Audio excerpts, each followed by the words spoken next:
guys.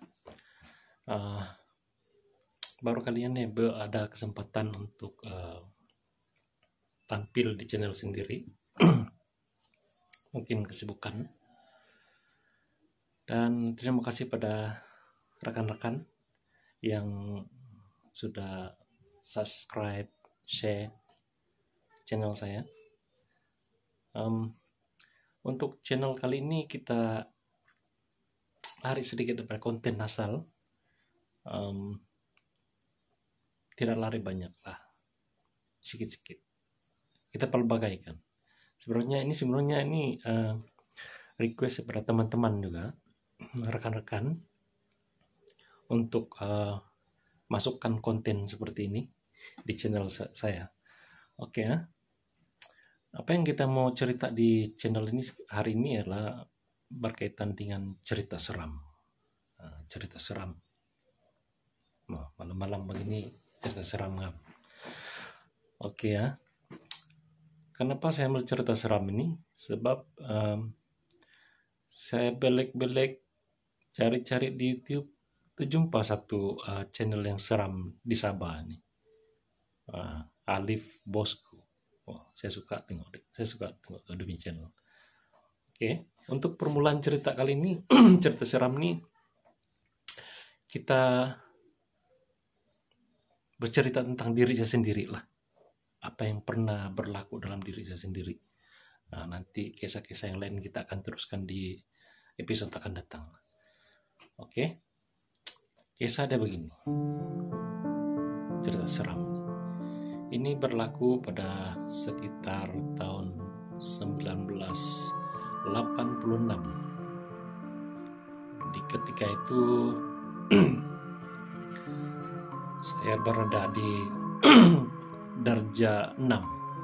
Kalau dulu karena sebut darjah 6, tapi sekarang ini karena panggil dia tahun 6. Macam itu lah. Jadi umur 12 tahun lah. Umur 12 tahun. Saya cerita sedikit tentang diri saya waktu itu, waktu kecil. Di waktu kecil ini, saya kalau di rumah tidak begitu aktif, kurang bercakap, masih buat kerja rumah biasa, tapi kurang aktif seperti kalau saya di luar. Kalau di luar, dia perangai itu macam dia aktif sedikit, sebab saya melibatkan banyak. Saya seorang atlet, atlet sukan, dan ketua darja, jadi aktif di luar. Dia sifat saya itu berubah kalau di luar, kalau masa kecil-kecil dulu. Jadi cerita dia bermula begini. Saya ceritakan dulu keadaan di sekolah saya, di sekolah rendah itu macam mana. Oke ya. Jarak rumah saya ke sekolah itu lebih kurang 3 km. Jalan kaki lah. Jalan kaki 3 km. Dan sekolah itu di sebelah dia itu ada rimbunan bambu banyak sebelah bilik darjah saya itulah.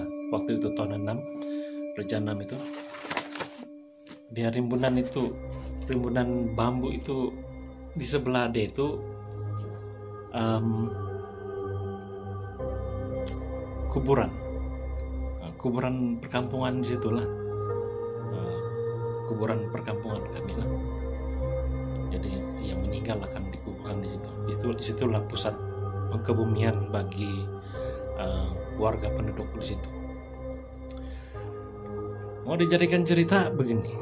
Pada suatu hari itu saya pergi sekolah macam biasa, dan kebetulan bilik darjah saya itu kan dia sekolah di kena pagar,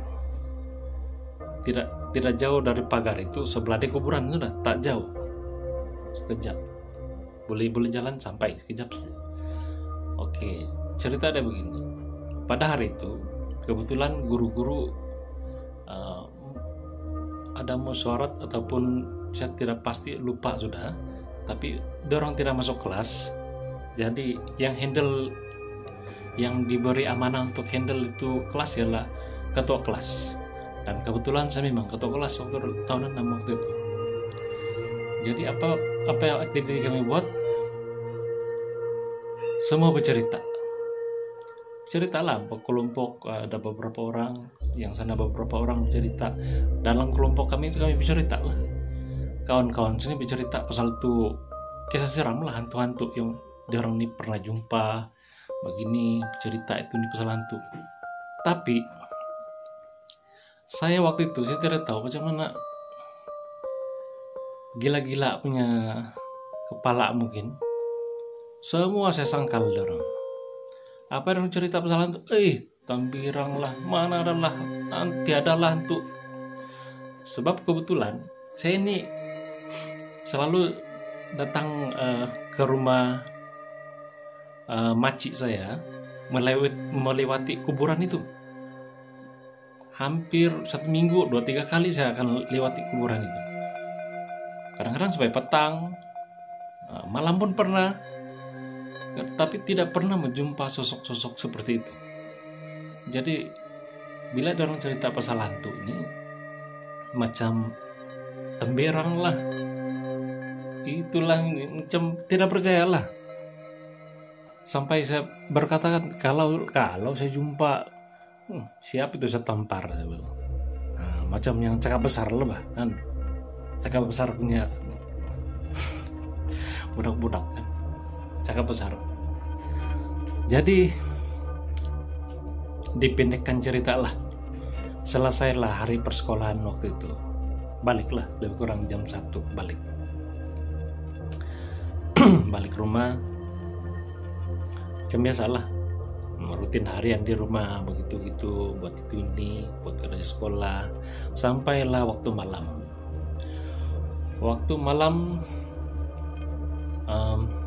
lebih kurang jam 10 gitulah.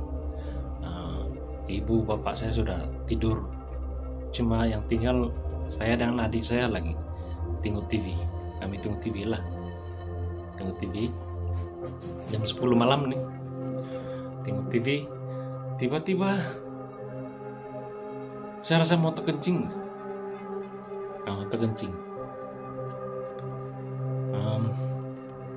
Untuk pergi kencing tuh tidak jauh pun. Keluar saya dari rumah tuh, tau lah kan, kampung-kampung, kok buanglah mana-mana kan, begitu saja. Di luar rumah pun boleh buang. Kenapa pergi tandas? Dan kebetulan tandas waktu itu di rumah kami yang lama itu memang tandas dia di luar, dan tandas itu pun jauh sedikit daripada rumah. Daripada kau begalap mau pergi tandas itu, bagus di luar rumah saja. Lagi pun laki ya kan, kalau laki ini buang mana saya pun boleh. Jadi sekitar terbuka pintu depan sedikit, buanglah kan, cuma itu. Jadi jam 10 saya pergi kencing lah. Adik saya satu orang tinggal tengok TV. Di rumah saya itu, depan rumah saya itu ada pagar yang berduri itu kan, berduri. Dan tiang pagar itu ialah pokok jarak. Kalau orang Sabah sini panggil pokok jarak lah kan. Saya tidak tahu kalau tempat lain. Dia pokok dia itu yang bergetah itu Pak, yang kalau kita petik dia getah itu boleh menghilangkan, orang bilang tuh yang kalau ada melecur bagian lidah itu boleh pakai itu getah tuh. Pokok jarak orang panggil. Saya udah lupa ada apa nama pokoknya. Jadi tiang pagar itu dipakai pokok jarak tuh, tau lah. Jadi pokok jarak tuh sebesar, tidaklah besar sangat, lebih kurang begitu. Kalau dia sudah lama dia besar lah. Jadi pokok jarak tuh sana depan rumah. Jadi saya kencing depan rumah. Lampu waktu itu lampu listrik lah, tapi tidak lebih kurang cahaya dia kalau kena di luar pun yang samar-samar sudah kan. Jadi time kencing tuh melepaskan hajat, saya ternampak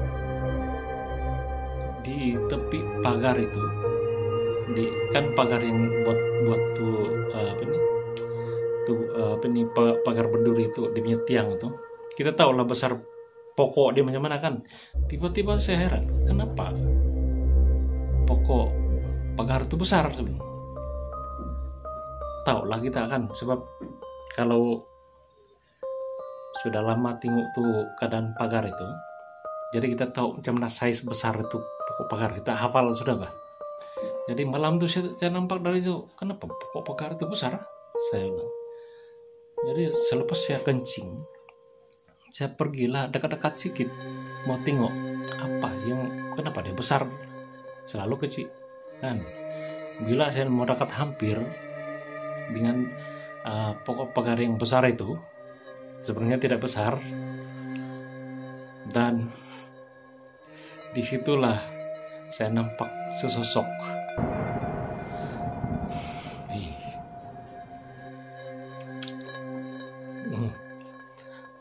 mau keluar. Sorry guys, saya nampak itu Pontianak. Dia punya pakai baju putih lah, putih, dan rambut dia panjang.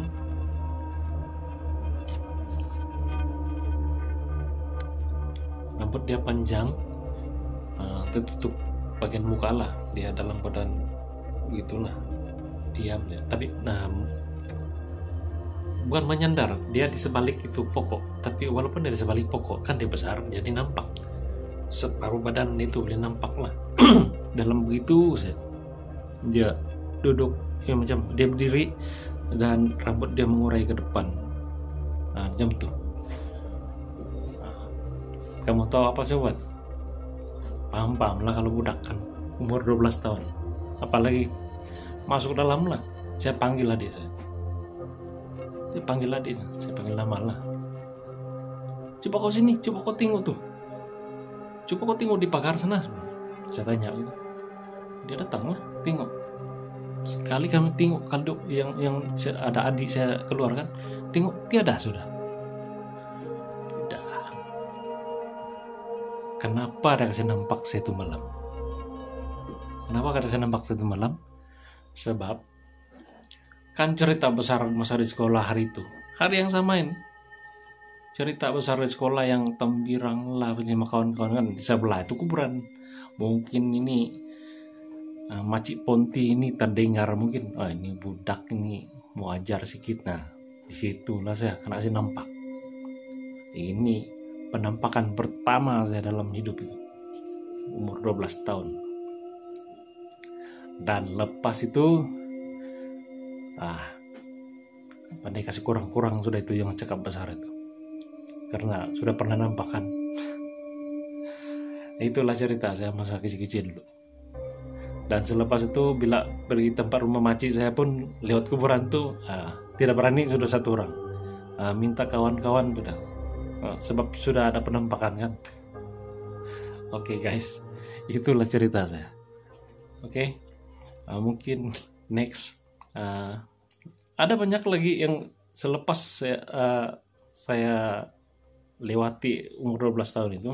Ada lagi di sekolah menengah itu ada lagi banyak cerita yang begitu. Itu kita akan cerita di next episode. Oke guys, thank you.